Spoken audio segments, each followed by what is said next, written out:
இங்க பாரு, நீ தான் எந்த பிரச்சனையும் பண்ண மாட்டேன்னு எழுதி கொடுத்துட்டு வந்திருக்க. சொன்ன மாதிரியே நடந்துகிட்டா உனக்கு நல்லது.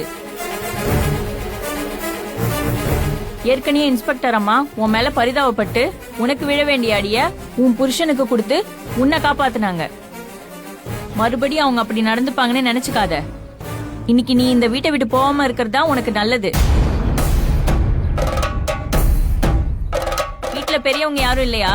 வெளியே போயிருக்காங்க. சரி, 2 பேரும் உள்ள வாங்க.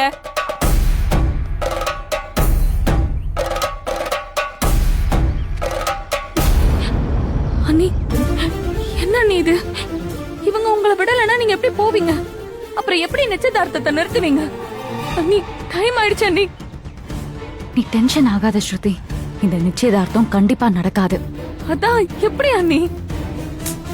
போலீஸ் தான் இங்க காவலுக்கு உட்கார்ந்துருக்காங்களே, இவங்கள மீறி எப்படி அண்ணி போவீங்க?